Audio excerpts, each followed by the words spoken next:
Hello everyone, my name is Kaustav and ये वाला video में इंड एस 116 लीजेस उसमें modification remeasurement and deferred tax impact उसमें क्या है उस रिलेटेड अपना ICAI में and along with that covid amendment के वजह से एक मैंने छोटा सा इलस्ट्रेशन खुद से लिया है। तो ये चार question illustration 32,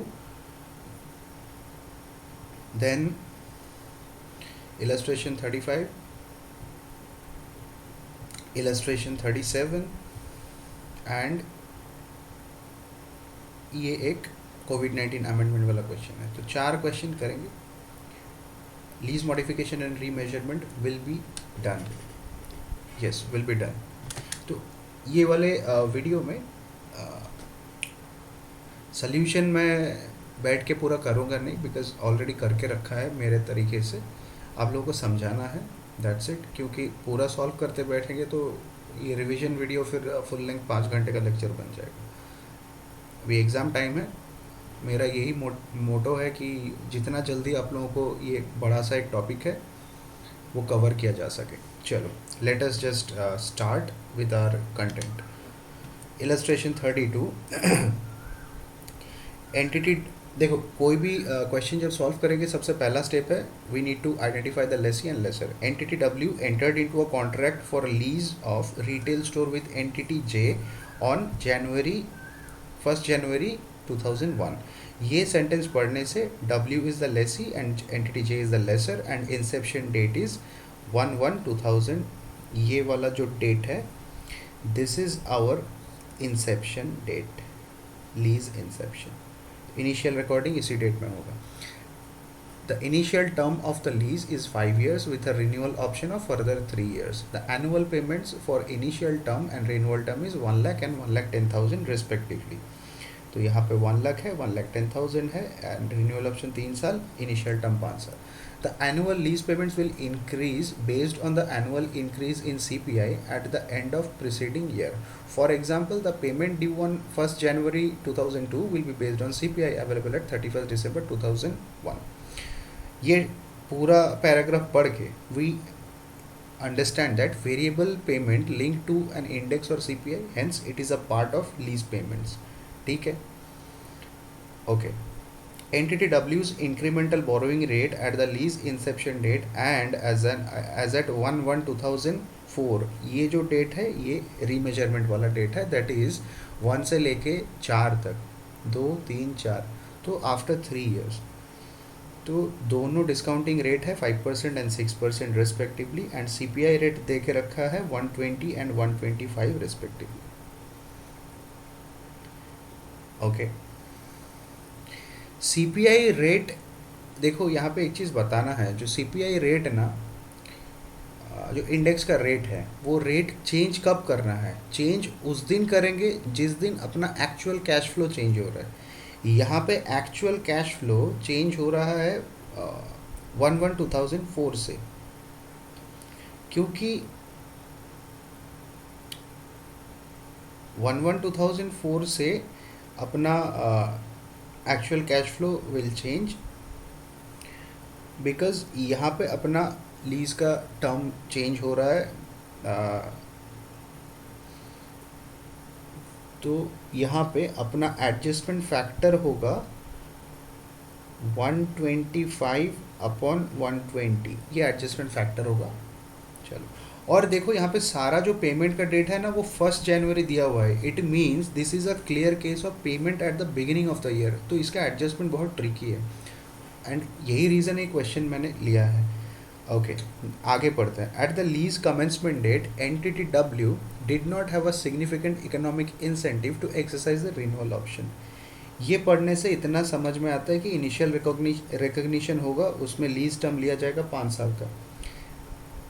in the first quarter of 2004, Entity W installed unique lease improvements into the retail store with an estimated 5-year economic life.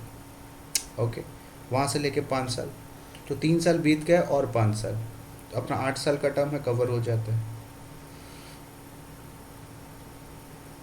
Entity W determined that it would only recover the cost of the improvements if it exercises the renewal option, creating a significant economic incentive to extend.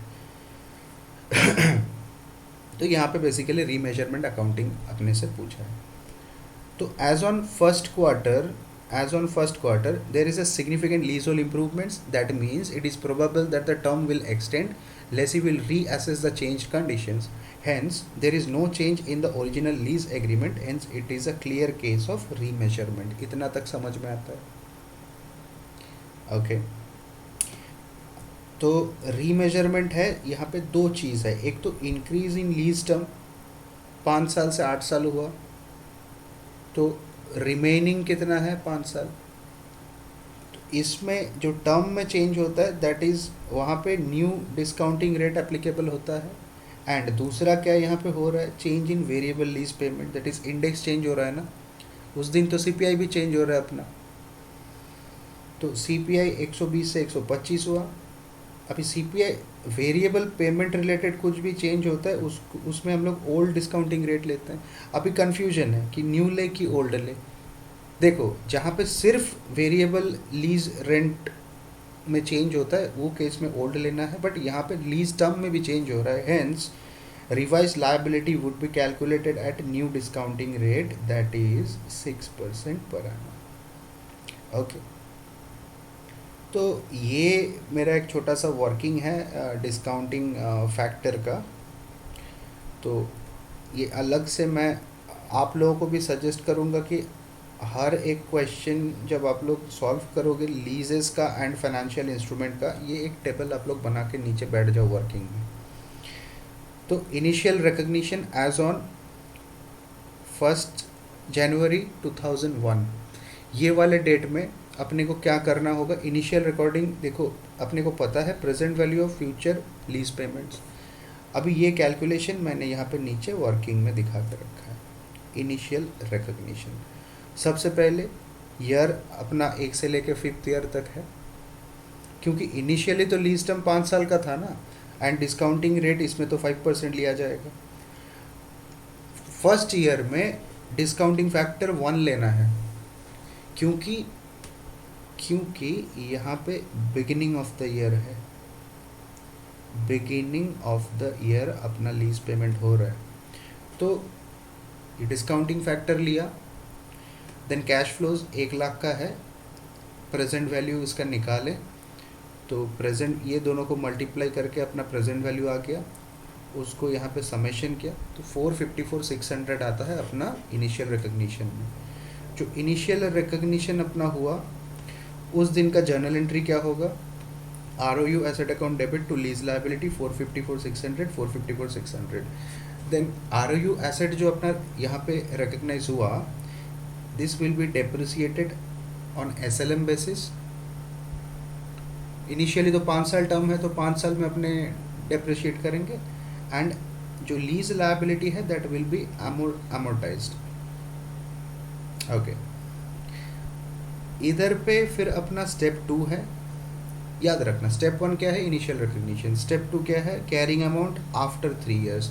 3 साल के बाद अपना remeasurement होगा ना, तो carrying amount just before ये वाला step का carrying amount just before remeasurement. Okay तो ROU एसेट में पर एनम डेप्रिसिएशन क्या होगा, 454,600 डिवाइडेड बाई 5 ईयर्स. तो पर ईयर अपना यहाँ पे जो पर ईयर डेप्रिसिएशन है 90920 पर एनम. तो carrying amount of ROU asset क्या होगा, इनिशियली था 454,600 लेस 3 साल का डेप्रिसिएशन, तो अमाउंट अपना आया 181,840.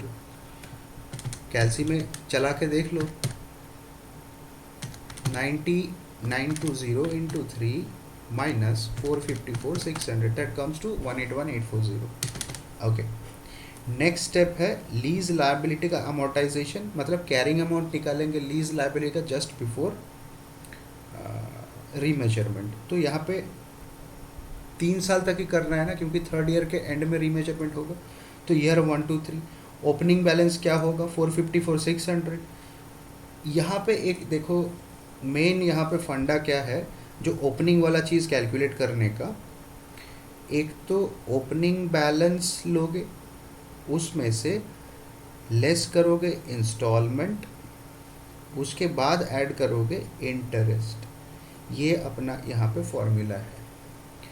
वेयर एज जहाँ पे एंड में पेमेंट होता है वहाँ पे opening balance plus interest less instalment होता है, तो ये वाला केस थोड़ा उल्टा है।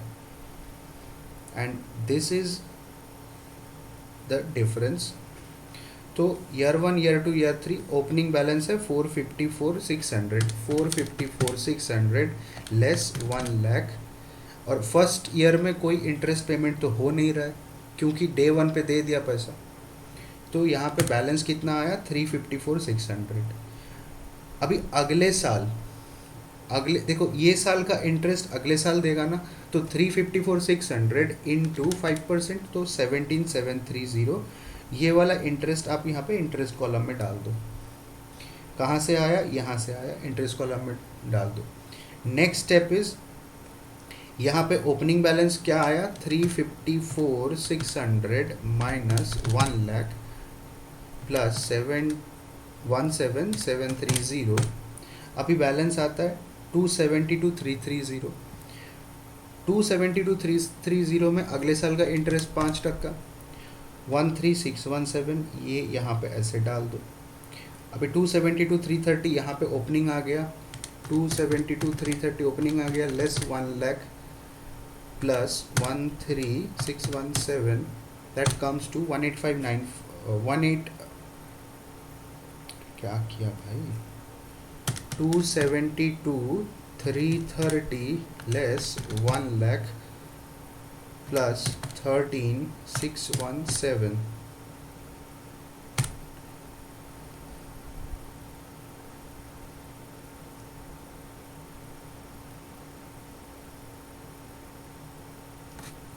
फिर से करते हैं यार, 354,600 minus 1 lakh plus 17,730 comes to 272,330, okay, into 5%, 13,617, ठीक है, 272,330 minus 1 lakh plus 13,617, which comes to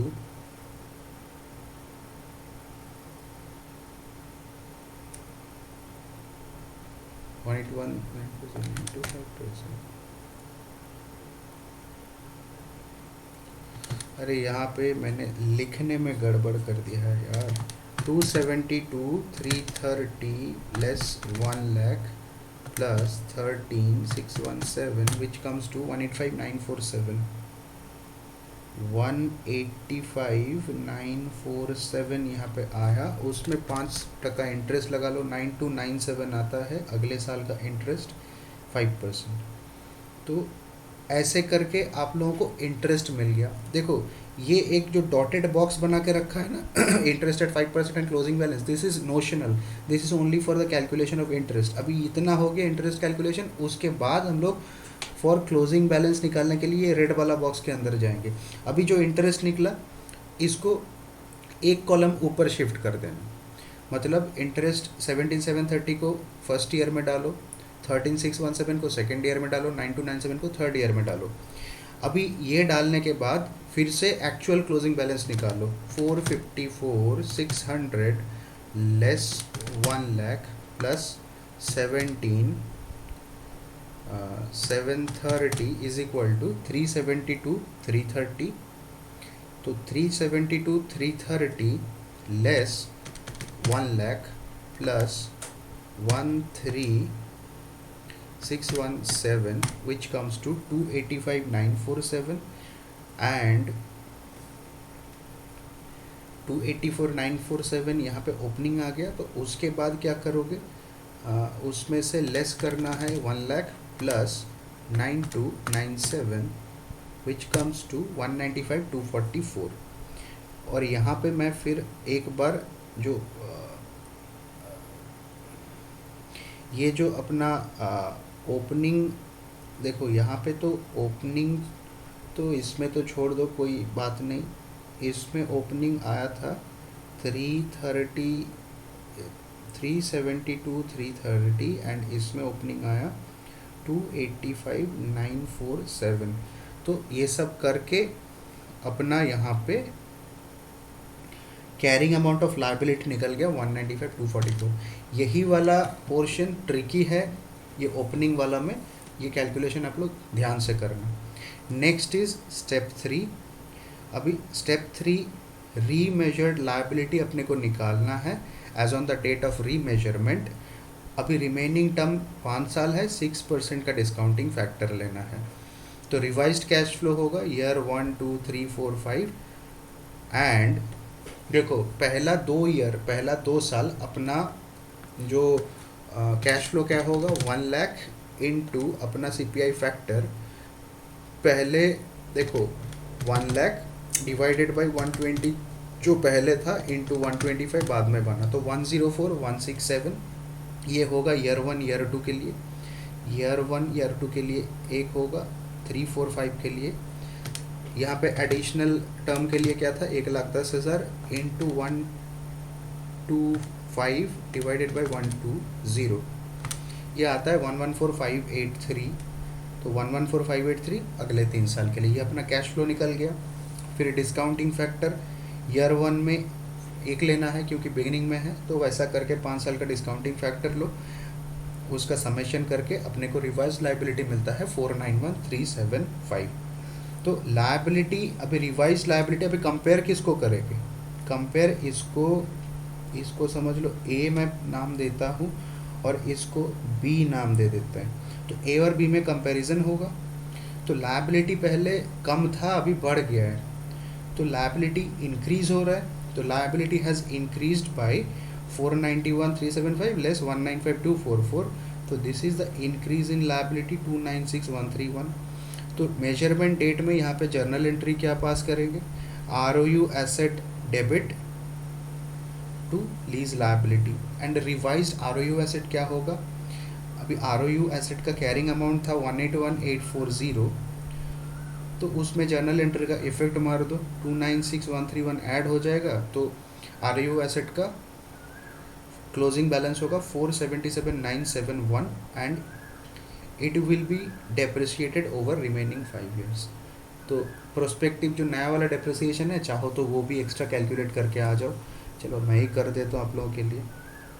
new depreciation is equal to 477,971 divided by 5 years। 477,971 divided by 5, 95,594 95,594 per annum, ये न्यू डेप्रिसिएशन होगा। अभी यहाँ पे ये क्वेश्चन का पार्ट नहीं है, एज आई प्रॉमिस्ड कि डेफर्ड टैक्स इम्पैक्ट भी आप लोगों को मैं लगे हाथ करवा दूँ। देखो अभी जो नेट लायबिलिटी है, नेट लायबिलिटी कितना है, मतलब रिवीजन के बाद अपना देखो रिवीजन के बाद अपना रिवाइज्ड लायबिलिटी आया 491,375 and revised and ROU asset is, अरे क्या बोल रहे हैं, हाँ रिवीजन के बाद अपना रिवाइज्ड लायबिलिटी है 491,375 एंड ROU एसेट कितना आया 477,971। तो रिवीजन के बाद ये दोनों को लेस करेंगे तो अपना लायबिलिटी ज़्यादा है, तो नेट लायबिलिटी आएगा। नेट लायबिलिटी आया 13,404 डिफरेंस। अभी example let us take tax rate of 30%। तो ये जो रिवीजन होता है, ये रिवीजन तो अकाउंट्स के बुक्स में होता है ना, टैक्स में तो नहीं होता है। तो ये जो अपना नेट लायबिलिटी अमाउंट आया 13,404, दिस इज़ अपना carrying value, and tax base में net liability will always be zero. So अपना जो डेफर्ड टैक्स एसेट और लायबिलिटी का जो रूल था, if there is an underlying liability and where the carrying amount is greater than tax base, in that case deferred tax asset will arise। अपना जो DTA DTL का part था, अगर if there is an underlying asset and underlying liability, तो यहाँ पे carrying amount greater than tax base, carrying amount less than tax base, carrying amount equal to tax base. यहाँ पे इक्वल टू टैक्स बेस है तो difference है नहीं, तो DTL का बात नहीं है।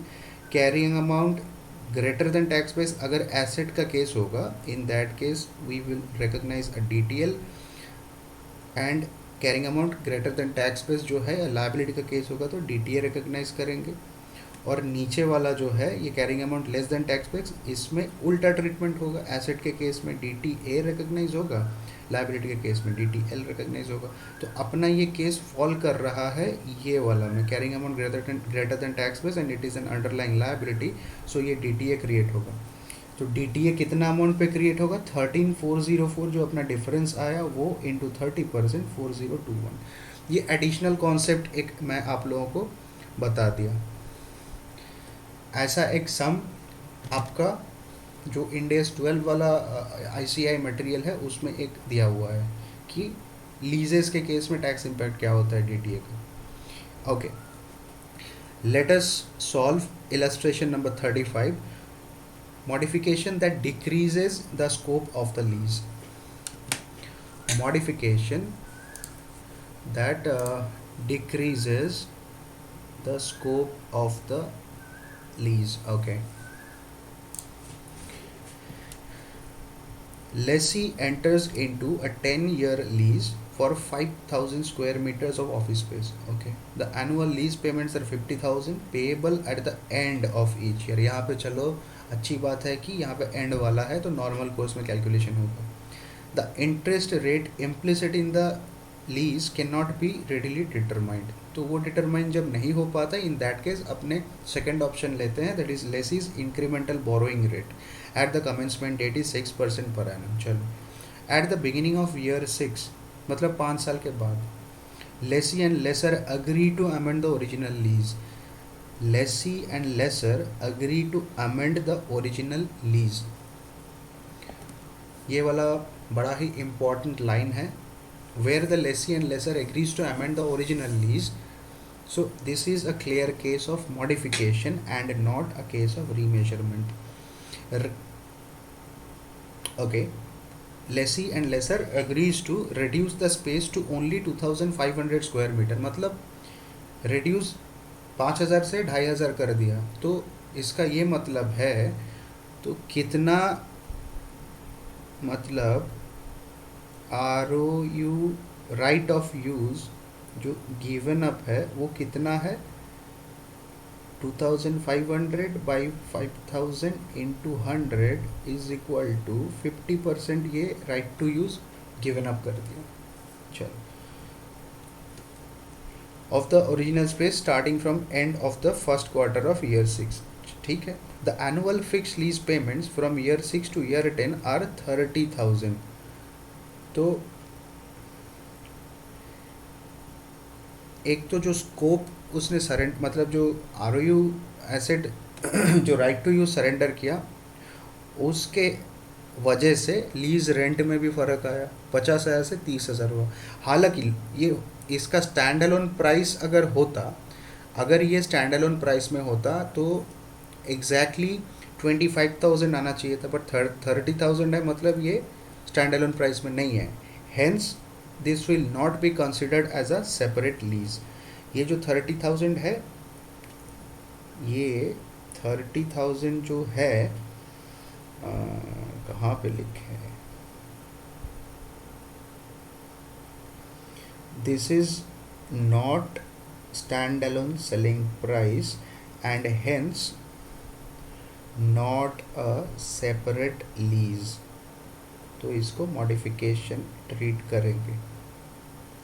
चलो, how should the said modification B accounted for. अभी आप लोगों को क्वेश्चन पूरा समझ में आ गया। आप लोग चाहो तो यहाँ पे एक पॉज लो, वीडियो को पॉज करो, क्वेश्चन को फिर से एक बार रीड करो, उसके बाद सोल्यूशन में आओ। तो सोल्यूशन में एज यूजुअल अपना फर्स्ट स्टेप है डिस्काउंटिंग फैक्टर निकाल के बैठ जाएंगे अपने। अभी डिस्काउंटिंग फैक्टर जो 5% है वो 10 साल के लिए करेंगे, क्योंकि इनिशियली 10 साल था। तो यहाँ पे 1 2 3 4 5,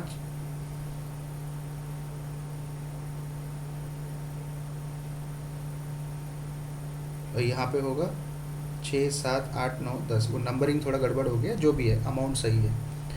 तो डिस्काउंटिंग फैक्टर ये सबको ऐड करके, मतलब ये एक साल से लेके 10 साल तक जो ऐड किया है उसका total cumulative present value factor आता है 7.359।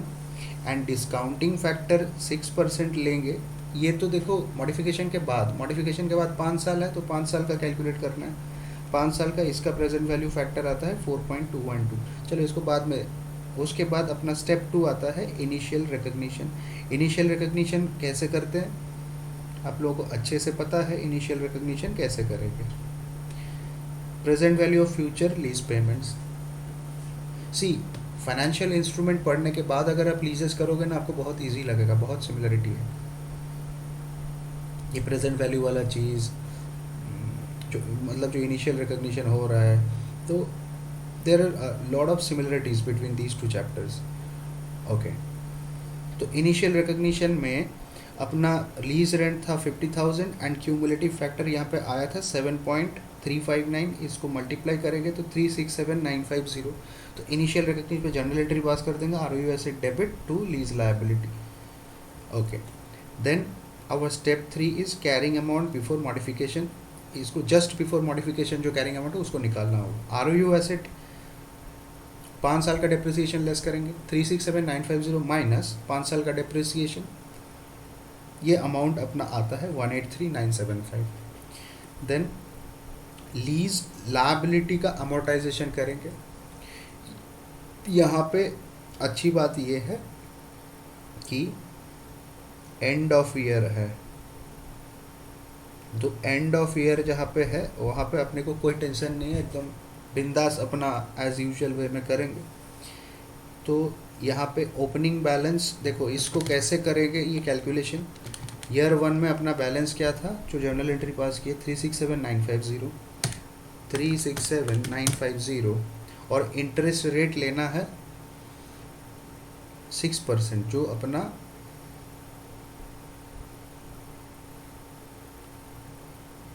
तो इनिशियली था अपना 6% पे। तो ये वाला 6% है, ये वाला 6% है, ये दोनों का टोटल करके वो आया था। तो इनिशियली अपना 6% था, तो अमोर्टाइजेशन टेबल जो अपने बनाएंगे लायबिलिटी का, उसका भी 6% लेंगे, अपने को पता है ये चीज़। तो 367,950 इसके साथ इंटरेस्ट ऐड होगा, इंस्टॉलमेंट लेस होगा, is equal to closing balance. ये अपना है 367,950 into 6% which comes to 22077 plus equal to minus 50,000 340027। तो वो आ गया opening into 6% 20402 plus equal to minus 50,000 which comes to 310429। अभी उसमें फिर से interest 18,626 plus equal to minus 50,000, तो 279,054 उसको ओपनिंग में लाए into 6% 16,743 plus equal to minus 50,000 that comes to 245,798 उसको ओपनिंग किया, फिर 6% interest 14,748 plus equal to minus 50,000 which comes to 210,545। तो ये आ गया अपना लायबिलिटी का carrying amount just before modification. Then step number 4, revise liability calculate करो। अभी रिवाइज लायबिलिटी जो है यहाँ पे डिस्काउंटिंग रेट है 5% एंड अपना नया वाला जो क्या बोलते हैं उसको, जो लीज पेमेंट है दैट इज़ 30,000। इसमें प्रेजेंट वैल्यू एन्युइटी फैक्टर 5% 5 साल का करेंगे। कैलकुलेशन ऊपर करके रखा है 4.329 यहाँ पे मल्टीप्लाई करेंगे तो अपना आएगा revise liability 129,870। Step number 5, reduction is lease liability and ROU asset. देखो यहाँ पे अपने अभी कंपेयर करेंगे, ये लायबिलिटी का यहाँ पे था 210545, तो घटकर आ गया 129870, तो यहाँ पे रिडक्शन होता है। ये वाला जो स्टेप नंबर 5 है, this is very important step, इसको अच्छे से समझते हैं। देखो स्कोप, जो लीज का जो स्कोप है उसको हम लोगों ने कितना परसेंट रिड्यूस हुआ है, 50% पहले निकाल के रखे ऊपर, तो 50% रिडक्शन इन स्कोप है यहाँ पे। इसको फिर से मैंने यहाँ पे लिख के रखा है। तो ROU एसेट शुड बी मतलब कैरिंग अमाउंट, जो अपना कैरिंग अमाउंट जो बचा हुआ था आफ्टर 3 years कितना था, 183,975, तो 183,975 इंटू 50%, तो इतना होना चाहिए value, that comes to 91,987। Lease liability should be 2105, ये जो यहाँ पे अपना टेबल से आया 210547 इंटू 50%, तो इतना लायबिलिटी भी रिड्यूस होके 50% अगर लीज का स्कोप रिड्यूस हो रहा है तो एसेट एंड लायबिलिटी प्रोपोर्शनेटली उतना ही रिड्यूस होना चाहिए, तो दैट कम्स टू 105,272। तो अभी हम लोगों का नेक्स्ट स्टेप है, what is the amount of reduction in ROU asset and amount of reduction in liability. तो रिडक्शन इन ROU एसेट, ये क्या हुआ, रिडक्शन कितना आया, देखो अभी अपना ROU एसेट था 183,975, 183,975 ROU एसेट था, और होना कितना चाहिए, 91,987, दोनों को माइनस करेंगे तो 91,987 आता है। एंड लायबिलिटी अपना कितना था, 210,545, 210,545 कितना होना चाहिए, 105,272, ये माइनस करने से 105,272 आया। अभी ये दोनों अमाउंट का जो डिफरेंस है, लायबिलिटी में जो reduction and reduction in ROU asset, ये दोनों अमाउंट का डिफरेंस, दिस डिफरेंस इज 13,285। तो यहाँ पे देखो रिडक्शन इन लायबिलिटी हो रहा है, तो अपना जर्नल एंट्री क्या होगा, तो ये सोचो जर्नल एंट्री होगा lease liability account debit to PORL, PORL में अदर इनकम में जाएगा। तो मॉडिफिकेशन में देखो ये एक केस है, मॉडिफिकेशन में जहाँ पे आपका लीज लायबिलिटी इंक्रीज हो रहा है वहाँ पे PORL का बात नहीं होगा, जहाँ पे आपका लीज लायबिलिटी डिक्रीज होता है, मतलब right to use given up का जो केस है, वो केस में लीज लायबिलिटी को PORL से एडजस्ट करते हैं। This journal entry should be passed. तो ये एक हुआ डिफरेंस का। उसके बाद difference between revise liability and carrying amount of 50% of liability. अभी जो इसके बाद वाला देखो, रिडक्शन के बाद पहले तो अपना स्टेप है, ये वाला जो डिफरेंस है ये जाता है PORL में, और उसके बाद ये यहाँ पे देखो रिवाइज्ड, मतलब जो लीज लायबिलिटी शुड भी कितना है 105,272, बट एक्चुअली कितना है, अभी ये दोनों में कंपैरिजन करेंगे, 129,870 और 105,272, ये दोनों में कंपैरिजन करेंगे। कंपैरिजन करने के बाद जो अमाउंट आएगा 24,597, this will be adjusted through ROU asset. तो ROU asset account debit to lease liability. I hope ये वाला, ये बहुत ही अच्छा क्वेश्चन है, ये क्वेश्चन बहुत ही अच्छा क्वेश्चन है, आप लोग इसको लास्ट डे रिवीजन करके जाओगे, मैं LDR मार्क कर देता हूँ इसको। Then the next question is, ये क्वेश्चन तो स्टार मार्क कर दो, एंड आज तक एग्जाम में ये क्वेश्चन आया नहीं है, तो there is a high chance कि एग्जाम में पूछे जाए। Modification that both increases and decreases the scope of lease, बड़ा ही इंटरेस्टिंग क्वेश्चन है। Okay, let us read the question first. Lessee enters, देखो lessee enters into a 10-year year फॉर 2,000 square meters of office space। 10 साल का lease है, 2000 square metre के लिए ऑफिस स्पेस भाड़े में ले रहा है। The annual lease payments are 1 lakh payable at the end of the year, यहाँ पे भी एंड है, बच गए। Annual lease payments are 1 lakh payable at the end of the year. The interest rate implicit in the lease can not be determined, तो हम लोग दूसरा मेथड में जाएंगे। Lessee's incremental borrowing rate at the commencement date के रखा है 6%। At the beginning of year 6 lessee and lessor agree to amend the original lease. देखो यहाँ पे फिर से बात हो रहा है, lessee and lessor agree to amend the original lease, मतलब ये केस ऑफ मॉडिफिकेशन है। पॉइंट नंबर ए, ये मॉडिफिकेशन का बात यहाँ पे है ए बी में। To include an additional 1500 square metres of space in the same building starting from beginning of year 6, 5 साल के बाद ये सब हो रहा है। तो पहले कितना था 2000 स्क्वायर मीटर, उसमें से उसमें 1500 ऐड हुआ, तो अभी कितना है 3500। And reduce the lease term from 10 years to 8 years, तो अभी रिमेनिंग 3 साल बच गया, 5 साल तो ऑलरेडी बीत गया, तो लीज टर्म को 8 साल कर दिया, तो अभी रिमेनिंग 3 ईयर्स है। The annual fixed payment for the 3500 square metres is 1,50,000। तो यहाँ पे 1,50,000 payable at the end of the year from year 6 to 8, that is 3 साल, 6, 7, 8। Lessees incremental borrowing rate at the beginning of year 6, मतलब new rate is 7% per annum. The consideration for the increase in scope of 1500 square meters of space is not commensurate with the standalone price, मतलब कान खड़े हो जाने चाहिए, not commensurate मतलब don't treat it as a separate lease, treat it as a modification. For that increase adjusted to reflect the circumstances of the contract, consequently lessee does not account for the increase in scope that adds up the right to use an additional 1500 square meters of space as a separate lease. पूरा कहानी भाई साहब, पूरा इंडेस का जो ये provision है यहाँ पे फालतू क्वेश्चन में इतना ज़्यादा करके रखा है, ये तो अपने को वैसे भी पता है, एडिशनल है। How should the said modification भी अकाउंटिंग फॉर, सीधा सा बात है, अकाउंटिंग फॉर मॉडिफिकेशन अपने को मालूम। ओके, सॉल्यूशन में आता है।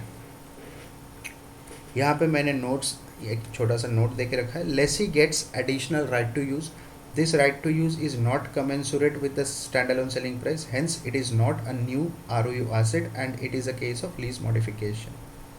ठीक है, अभी लीज मॉडिफिकेशन यहाँ पे जो हो रहा है, इसमें दो चीज़ें हैं, एक तो increase in scope and the consideration and there is a decrease in lease term. तो दोनों, एक तो इंक्रीज भी है यहाँ पे, डिक्रीज भी है, तो दो इम्पैक्ट आता है ये क्वेश्चन में, एंड दिस इज़ वाई ये क्वेश्चन स्पेशल है। तो इंक्रीज इन लीज लायबिलिटी यहाँ पे, मतलब ये जो कैलकुलेशन है, ये कैलकुलेशन बाद में हम लोग करके निकालेंगे। तो अभी के लिए अपने को इतना पता है, there is a increase in scope and consideration and decrease in term.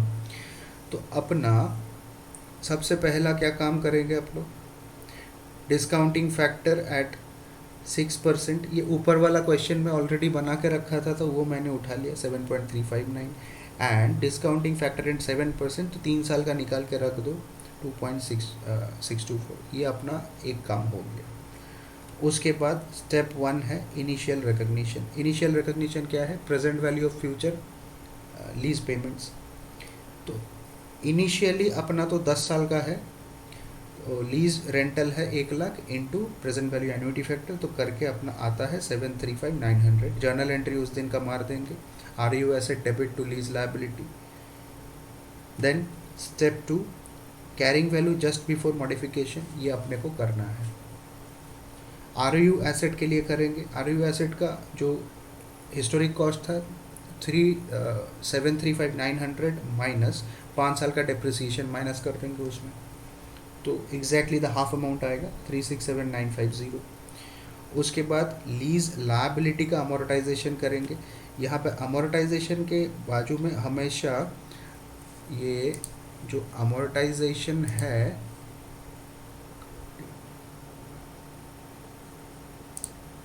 ये जो अमोर्टाइजेशन देखो, लीज लायबिलिटी में जो अमोर्टाइजेशन है, इसके एंड में हमेशा आप लोग लिख देना कि beginning of the year payment है या एंड ऑफ द ईयर है। यहाँ पे एंड ऑफ द ईयर है, बच गए, नॉर्मल वर्किंग होगा। ईयर 1 2 3 4 5, क्योंकि 5 साल बीत गए। ओपनिंग बैलेंस अपना जो इनिशियल रिकॉर्डिंग में था उसको लेना है 735,900। इसमें 6% जो अपना ओल्ड डिस्काउंटिंग रेट है 6% में इंटरेस्ट ऐड करेंगे। यहाँ पे इंटरेस्ट ऐड करेंगे, लेस इंस्टॉलमेंट करेंगे, इक्वल टू क्लोजिंग बैलेंस। तो ऐसा कर करके 5 साल के एंड तक पहुँचना है। उसमें अपना 421091 अपना आता है, जो carrying amount of lease liability है।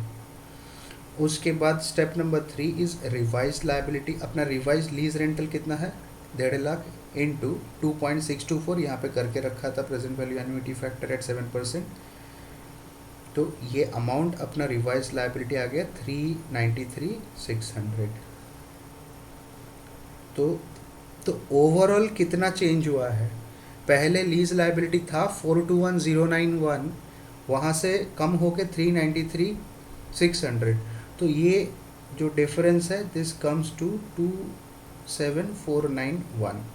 तो अभी अपने को ये वाला डायग्राम में पता चल गया कि अपना ये दोनों मिला के, ये यहाँ पे दोनों का एडजस्टमेंट मिला के there is an overall decrease in lease liability, that is 27491। अभी इसका ब्रेकअप अपने को निकालना है कि स्कोप का कंसिडरेशन इंक्रीज के वजह से कितना चेंज हो रहा है एंड टर्म के डिक्रीज होने के वजह से कितना चेंज हो रहा है। तो this is what the special part of this question. अभी यहाँ पे ये step number 5 is very important. यहाँ पे क्या चेक करेंगे अपने, decrease in lease term. Decrease in lease term उसके वजह से, मतलब if only decrease in lease term what is the impact. अगर सिर्फ लीज टर्म ही चेंज होता तो उसके लिए इम्पैक्ट क्या है वो देखेंगे। तो carrying amount of ROU asset जो अपना यहाँ पे आया था 5 साल के लिए, देखो यहाँ पे जो लीज टर्म है ना, लीज टर्म कितना डिक्रीज हो रहा है, लीज टर्म मतलब जो अभी ये कैलकुलेशन अपने कर रहे हैं डेट ऑफ मॉडिफिकेशन में ना, तो वहाँ से अपना लीज टर्म रिमेनिंग था 5 इयर्स, 5 साल से घटकर ये हो गया है 3 years, hence there is a reduction of 2 years. तो जो सरेंडर मतलब जो राइट सरेंडर कर रहे हैं वो 2 साल का राइट सरेंडर कर रहा है ना, ठीक है। तो carrying amount of ROU asset for 5 years जो अपने ऊपर निकाल के रखे आफ्टर डेप्रिसिएशन दैट इज 367,950, उसमें से रिडक्शन इन राइट, तो ये कैसे करेंगे, 367,950 जो रिडक्शन है अपना 2/5 है ना, करके देख 367,950 into 2 divided by 5 which comes to 147,180।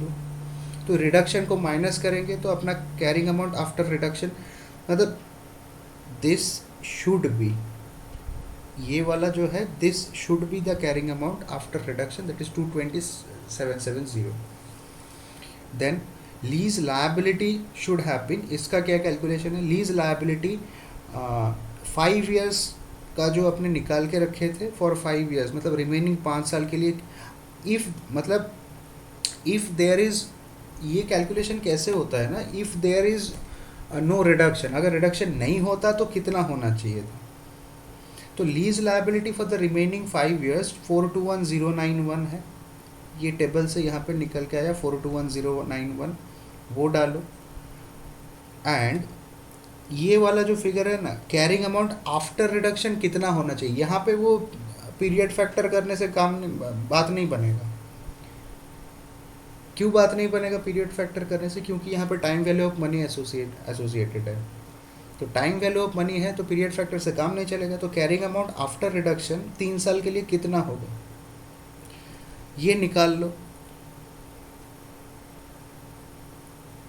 देखो यहाँ पे हम लोग चेंजेस सिर्फ the changes which relates to the change in term only उसको कर रहे हैं, तो इसमें वो 50,000 वाला जो एडिशनल रेंट है उसको मत लेना, तो पुराना ही सारा data low, that is old lease payment and old discounting rate for 3 years। तो ये मतलब कंपेरेबल होना चाहिए ना, तो ये कंपेरेबल करने के लिए ओल्ड रेट लिया है, ये भी अपना ओल्ड रेट में है, ये भी ओल्ड रेट में है। अभी इसको कंपेयर करने से रिडक्शन मिलेगा, तो 1,00,000 into present value annuity factor old rate 3 साल का, 3 साल का ओल्ड रेट यहाँ पे ऊपर तो मैंने निकाल के रखा था, 3 साल का ओल्ड रेट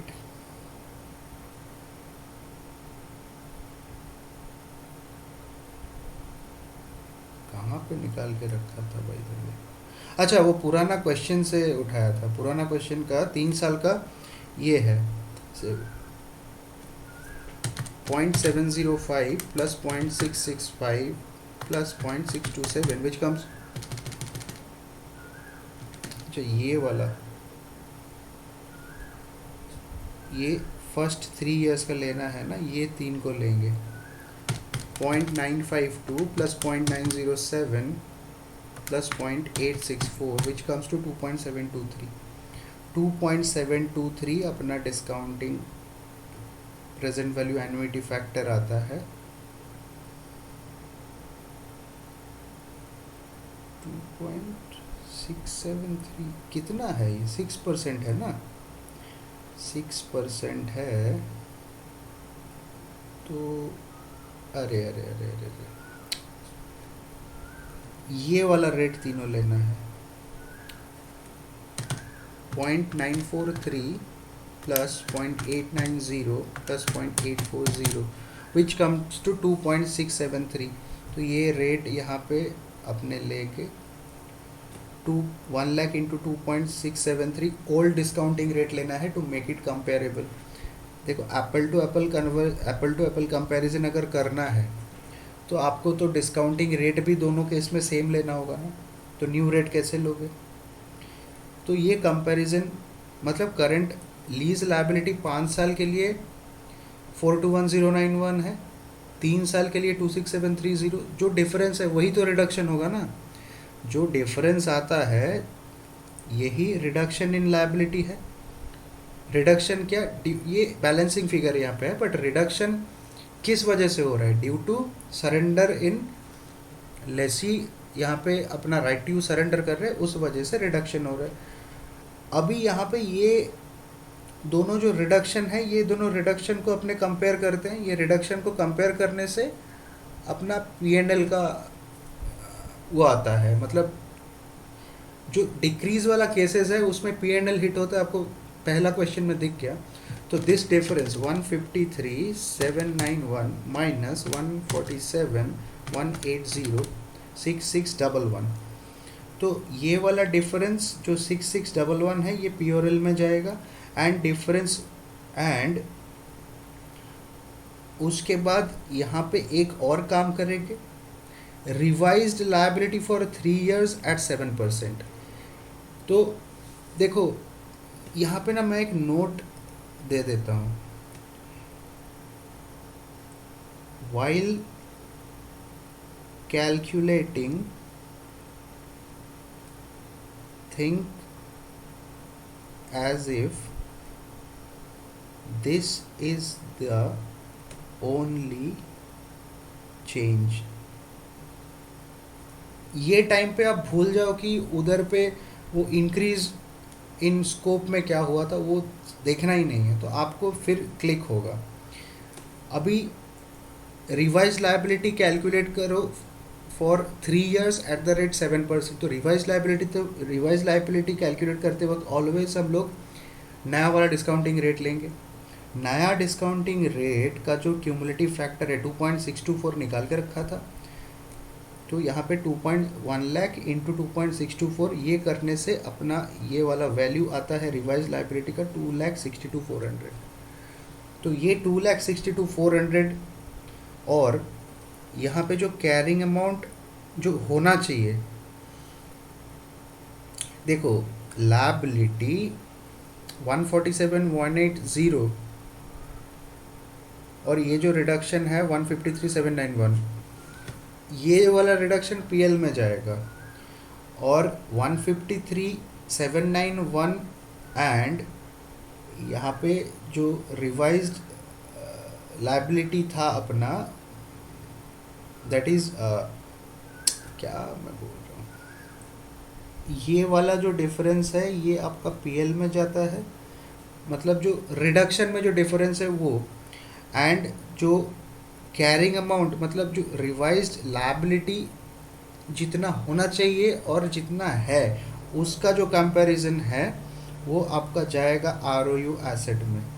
तो वो कितना फिगर है, एक तो रिवाइज लायबिलिटी होना चाहिए 262,400 और कैरिंग अमाउंट आफ्टर रिडक्शन ये कितना है 267,300, ये वाला जो डिफरेंस है that is 4,900, this will be adjusted in the ROU asset. तो यहाँ पे तो लायबिलिटी रिड्यूस हो रहा है, मतलब revised liability is less, revised liability is less, तो लायबिलिटी घट रहा है तो आपको एंट्री क्या पास करना पड़ेगा,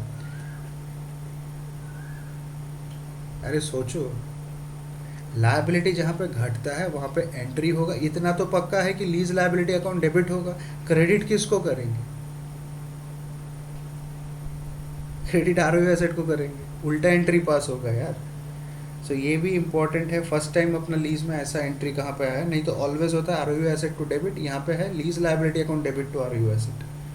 तो ये सेकेंड एंट्री आपका ये वाला का जर्नल एंट्री यहाँ पे आता है, एंड पहला जो पीओएल वाला जर्नल एंट्री है उसमें क्या एंट्री होगा, यहाँ पे तो लीज लायबिलिटी घट रहा है ना, ये तो रिडक्शन वाला एंट्री है, lease liability account debit 153,791, this is 153,791 to ROU asset account, जो आरओयू एसेट में रिडक्शन है 147,180, इसका जो डिफरेंस है उसको पीओएल में लेंगे एज अ गेन, ठीक है।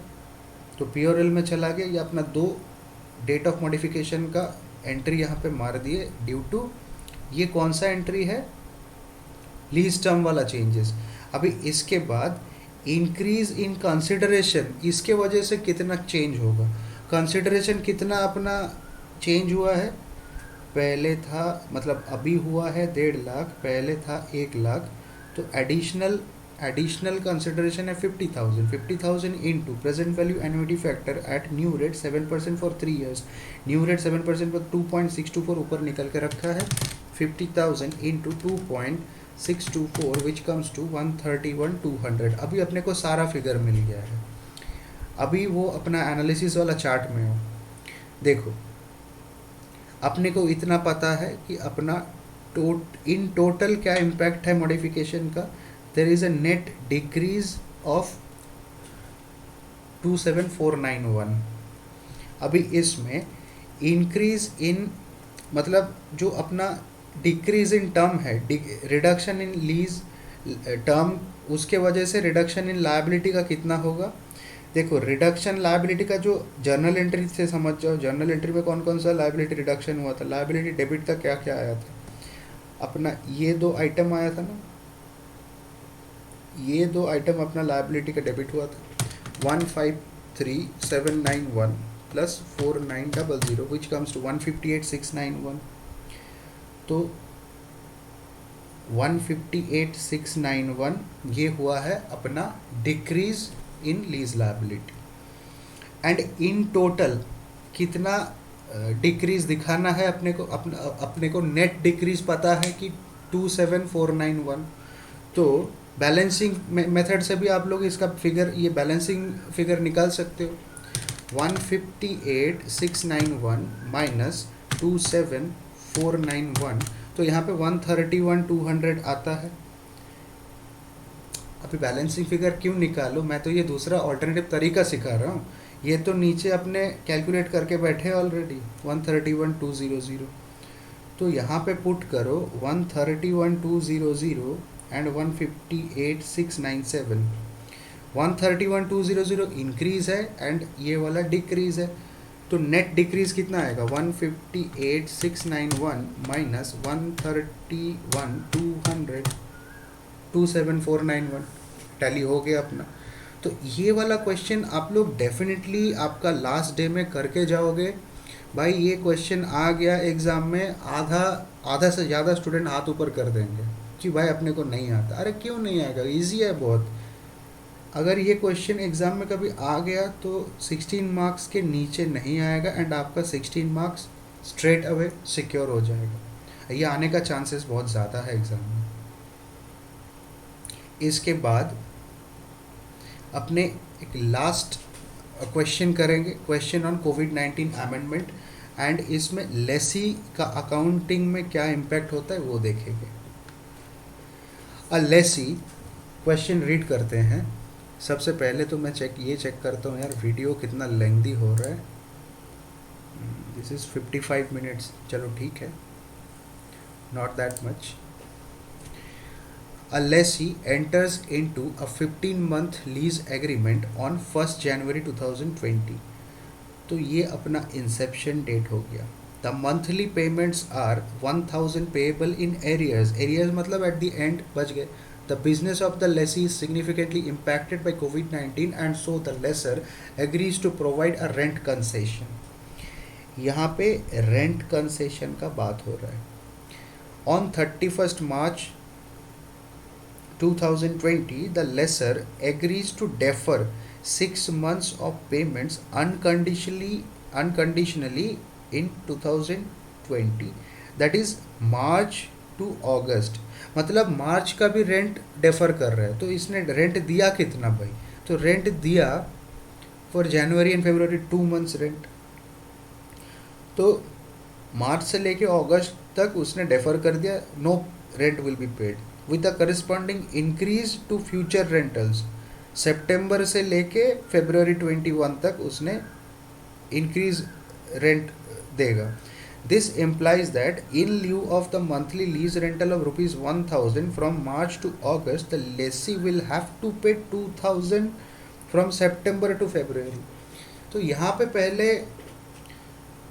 जो अपना प्रैक्टिकल एक्सपीडियंट है ऑन कोविड-19, देखो यहाँ पे जो कोविड-19 का प्रैक्टिकल एक्सपीडियंट है वो एक्सपीडियंट लेने का कुछ कंडीशंस है।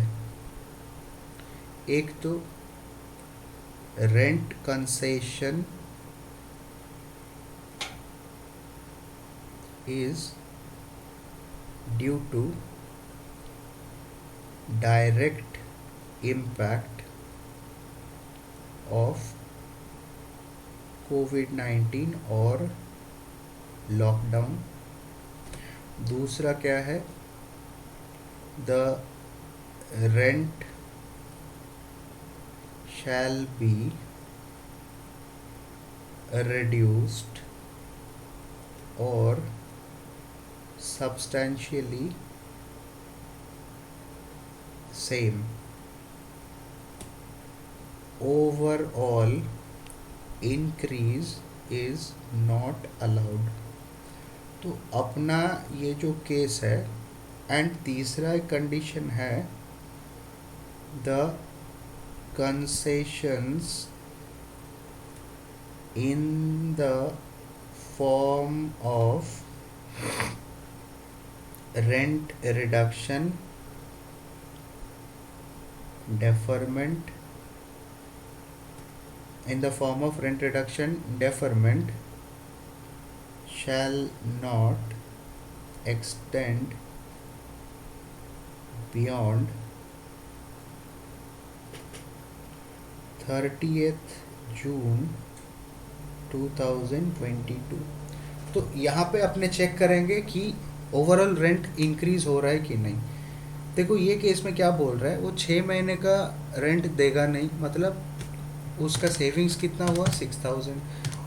आगे 6 महीना वो एडिशनल 1000 करके रेंट पे करेगा, तो उसका वो वही 6000 खर्चा होगी।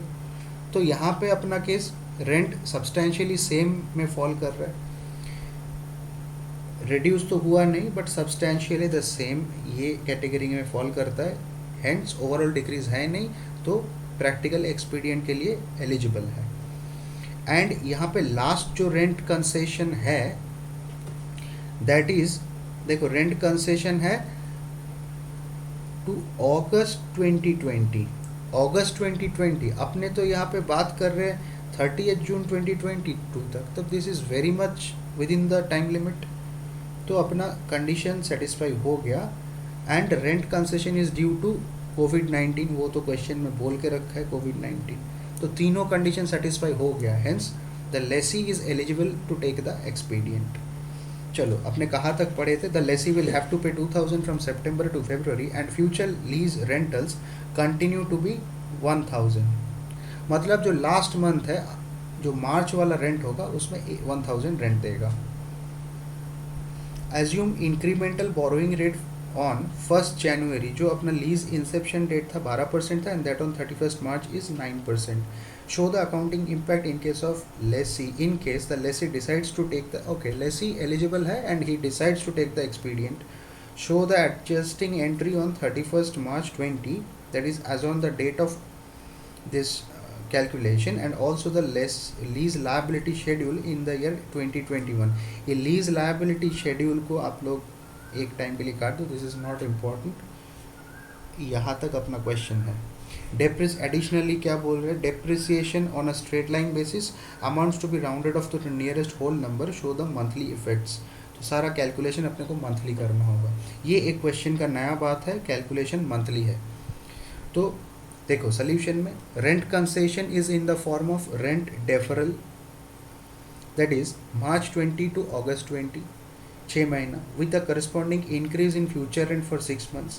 Lesi pays 2000 into 6 months, that is September to September 20 to February 21, ये 12,000 दे रहे। There is no overall rent increase, hence this will fall within the ambit of rent concession. Hence, this will fall within the ambit of rent concession and the expedient is available with lessee। जहाँ पे expedient is taken by the lessee, in that case, don't treat it as modification, adjust the difference in PRL। ये ही special point है। And कोविड-19 के वजह से ये जो accounting हम लोग करेंगे, ये केस में जो रिवाइज लायबिलिटी कैलकुलेशन है, this is always at old discount rate, that is 12%। यहाँ पे ये क्वेश्चन में ओल्ड रेट है 12%, तो वही रेट अपना रिवाइज लायबिलिटी में कैलकुलेट होगा। Lessee decides to take benefit of practical expedient, rent deferral concessions up to 30th June 2022 are allowed. Rent concessions up to 30th June 2022 are allowed. तो ये अब मैंने सारा वो थियोरेटिकल एक्सपीडियंट का जो जितना भी प्रोविज़न था सब लिख दिया। अपना फर्स्ट स्टेप है भाई, डिस्काउंटिंग फैक्टर निकाल लेते हैं। तो यहाँ पे मंथली होगा भाई, तो अपने डिस्काउंटिंग फैक्टर है 12%। तो एसएफएम आप लोग, आई होप कि आप लोगों को डिस्काउंटिंग फैक्टर निकालना आता है, और जो लोग एसएफएम अभी तक किए नहीं उनके लिए मैंने लिख दिया कैसे करते हैं। 12% आपका पर एनम रेट है, डिवाइडेड बाई 12, तो आपका एक महीने का रेट आ गया, डिवाइडेड बाई 100 प्लस 1, आपका ये फैक्टर आता है 1.01। 1.0 ये फैक्टर आता है, द डिस्काउंटिंग फैक्टर आता है 1.01। अभी डिस्काउंटिंग जो अपना डिस्काउंटिंग फैक्टर है जो मल्टीप्लाई करेंगे उसको कैसे निकालते हैं, 1 divided by 1.01 which comes to 0.99, फिर इक्वल इक्वल इक्वल इक्वल ऐसे दबा के अपने सारा डिस्काउंटिंग फैक्टर निकाल लेंगे। तो ऐसा करके 15 मंथ्स का बात है, तो 15 मंथ्स का मैंने सब निकाल लिया, और निकालने के बाद प्रेजेंट वैल्यू एन्युइटी फैक्टर आया 13.85, राइट। ओके, स्टेप 2 है अपना initial recognition, as we always write. Exam में भी ब्रैकेट में लिख देना भाई, ज्ञान जितना है दे के आना। Present value of future lease rents, तो ये अपना 1000 रुपीज़ का लीज रेंट है, 13.85 उसका डिस्काउंटिंग फैक्टर है, तो 13,850 ये अपना अमाउंट आ गया। तो उस दिन इंसेप्शन डे में इनिशियल रिकग्निशन में अपने ये एंट्री पास कर दिया, R U asset account debit 13850 to lease liability account 13850. Step number 2 is carrying amount before modification. R U asset का निकालेंगे, depreciation per month 13850 divided by 15 months तो 923 per month आता है. क्वेश्चन में बोला है कि मंथली इफेक्ट देना है तो सब कैलकुलेशन मंथली होगा. अभी कैरिंग अमाउंट, ये कैरिंग अमाउंट है आफ्टर 2 मंथ्स. जनवरी फरवरी का है ना, मार्च से तो अपना वो है, तो ये डेप्रिसिएशन लेस करने से इसका कैरिंग अमाउंट आ जाता है 12004. उसके बाद carrying amount of lease liability, एक तो ओपनिंग बैलेंस, उस अभी यहाँ पे ये अमोर्टाइजेशन होगा ना, इसमें हमेशा चेक करो एंड ऑफ द ईयर है या बिगिनिंग ऑफ द ईयर है अपना जो पेमेंट है. यहाँ पे end of the year question specifically बोल रहा है. Opening balance plus interest at the rate 12% less instalment is equal to closing balance. ये अपना 13850 इंटू 12%, वंस ये 12% जो है आपका ये पर एनम रेट है. यहाँ पे आपको मंथली कैलकुलेशंस दिखाना है तो 1% पर मंथ आपका रेट होगा, ये स्पेशल है. 13850 into 1% which comes to 138 plus equal to minus 1000 which comes to 12988 into again 1% which comes to 130 plus equal to minus 1000 12118. ये 12118 अपना लायबिलिटी का कैरिंग अमाउंट है एंड 12004 अपना आर यू एसेट का है. Then step number 3 revised liability, ये है old discounting rate में होगा. As on 31 March 20 discounting factor 12% old वाला रेट लेना होगा. This is a special point, इसको आप लोगों को याद रखना ही होगा. ये 12% जहाँ पे लीज जहाँ पे कोविड-19 इम्पैक्ट का बात होगा, आपको revise liability always old rate में लेना होगा.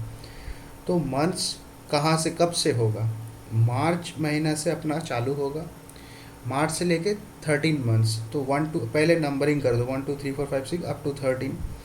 मार्च, अप्रैल, मई, जून, जुलाई, अगस्त, ये जो यहाँ पे जो अरे अगस्त तक है ना, तो अपना रेंट का जो डिस्काउंट मतलब रेंट का जो कंसेशन है वो 6 महीने के लिए है. यहाँ तक रेंट कंसेशन है अगस्त तक. अभी सितंबर, अक्टूबर, नवंबर, दिसंबर, जनवरी, यहाँ पे 7 8 9 10 11 12, ये 12 तक वो एक्स्ट्रा रेंट पे करेगा एंड लास्ट महीना में he will pay the normal rent again 1000 rupees. तो फर्स्ट वाला जो है अभी डिस्काउंटिंग फैक्टर 12% ऊपर सब लिख के रखा था. सो 1 से लेके यहाँ तक 13 तक आप लोग यहाँ पे बैठा दो. सब डिस्काउंटिंग रेट बैठाने के बाद पहला जो 6 मंथ से 000 कैश फ्लो है, 7 से लेके 12 तक 2000 है, 13 तक 1000 रुपीज़ है. अभी कैश फ्लो से मल्टीप्लाई करो तो आप लोगों को रिवाइज्ड लायबिलिटी आ जाएगा 11780. ये क्या है, रिवाइज्ड लायबिलिटी 11780 आया. Journal entry on date of modification, मतलब मॉडिफिकेशन तो है नहीं, वही डेट ऑफ मेजरमेंट. तो ये डिफरेंस आता है 12118 माइनस 11780. तो यहाँ पे रिडक्शन इन लायबिलिटी है, द रिडक्शन इज 338. तो जर्नल एंट्री लायबिलिटी को घटाना है तो lease liability account debit to प्योरल स्पेसिफिकली मेंशन किया ना, यहाँ पे प्योरल से एडजस्ट होगा. प्योरल में अदर इनकम दिखा देना 338 and the ROU asset being unchanged. ROU asset में तो कुछ एडजस्टमेंट हुआ नहीं. The ROU asset being unchanged continues to be depreciated. ROU asset continues to be depreciated at ₹923 per month. I hope ये video आप लोगों को हेल्पफुल लगा होगा. And in this particular video we have discussed lease modification, lease remeasurement, कोविड-19 impact, जो भी lease modification के ऊपर कोविड-19 का इम्पैक्ट क्या है लेसी के बुक्स में, बिकॉज लेसर वाला केस अपना सिलेबस का पार्ट नहीं है, तो वो डिस्कस किया। एंड उसके बाद इन case of lease deferred tax का क्या इम्पैक्ट है वो भी देख लिए। तो क्या क्या आपने कवर किया, एक तो यहाँ पे अपना मॉडिफिकेशन हुआ, रीमेजरमेंट हुआ, ये कोविड-19 अमेंडमेंट का ये डिस्कशन हुआ, and deferred tax impact on लीजेस तो हो गया। आई होप गाइज ये वीडियो आप लोगों को अच्छा लगे।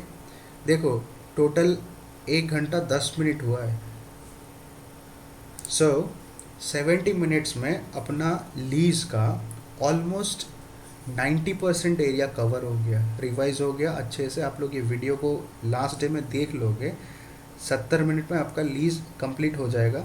एंड मैं एक सेपरेट वीडियो अलग से अपलोड करूँगा लीजेस का मॉडिफिकेशन, रीमेजरमेंट, इसका मतलब रीमेजरमेंट, मॉडिफिकेशन एंड कोविड-19 जो अमेंडमेंट है एक्सपीडियंट, ये यहाँ पे जो कोविड-19 अमेंडमेंट है ना, this is a practical expedient. तो जो मैं आपको एक दूसरा वीडियो डालूंगा उसमें प्रैक्टिकल एक्सपीडियंट ये वाला एंड मॉडिफिकेशन रीमेजरमेंट का जितना थियोरी कंटेंट है वो 20 मिनट्स का एक वीडियो में मैं इसको कवर करूँगा। तो गाइज 90 मिनट्स, दैट इज़ 1.5 घंटा में आपका लीज का जो मेजर चंक है वो डन हो गया। एंड इसके बाद मैं लीज का और एक छोटा सा वीडियो अपलोड करूँगा, उसमें 2 कॉन्सेप्ट कवर होगा, lessor accounting and sale and lease back. Sale and lease back का एक क्वेश्चन है इलस्ट्रेशन में, वो करेंगे। एंड लेसर अकाउंटिंग में लेसी फाइनेंस, मतलब differentiate between finance lease and operating lease and accounting of finance lease. Lessor accounting में 2 चीज़ करेंगे, finance lease versus operating lease, and दूसरा अकाउंटिंग ऑफ फाइनेंस लीज। ये 2 यहाँ पे डिस्कशन अपना होगा, तो अपना लीज ख़त्म हो जाएगा। देखो आप लोग डेफिनेटली, अगर आपको अच्छा लग रहा है तो to keep me motivated, this is my request to you, तो चैनल को लाइक करो, सब्सक्राइब करो एंड ज़्यादा से ज़्यादा शेयर करो, ताकि आपके दोस्तों को भी ये हेल्प मिल सके। एंड अगर आप लोगों को ये सारा नोट्स, सिर्फ देखो मैं तो सिर्फ एफआर नहीं पढ़ाता हूँ, मैं इसके साथ में लॉ का तो पूरा ही रिवीजन लेक्चर्स अपलोड किया हुआ है यूट्यूब में। तो ये सारा जो मेरा नोट्स है, ये तो देखो नोट्स तो है ही नहीं, ये बेसिकली पूरा क्वेश्चन बैंक कॉन्सेप्ट बुक मेरा है, एफआर में, लॉ में, सब में। तो एफआर का कॉन्सेप्ट नोट्स भी है एंड क्वेश्चन बैंक भी है, ये सारा नोट्स आप लोग अवेल कर सकते हो। मेरा जो यूट्यूब वीडियोस में डालता हूँ, वीडियो के डिस्क्रिप्शन बॉक्स में जाओ, उसके एकदम नीचे देखोगे एक लिंक मिलेगा आपको, वो लिंक में, लिंक का हेडिंग है कि लिंक फॉर नोट्स, उसमें जाओगे, उसमें एक मिनिमल फीस है 300 rupees per month, you can subscribe it. तो आपका 2-3 सब्जेक्ट का कंप्लीट रिवीजन होगा along with notes and questions. तो गाइज आप लोगों का वैल्यूएबल फीडबैक ज़रूर डालना, I will be waiting for that. तब तक के लिए bye bye, take care, love you all, जय हिंद।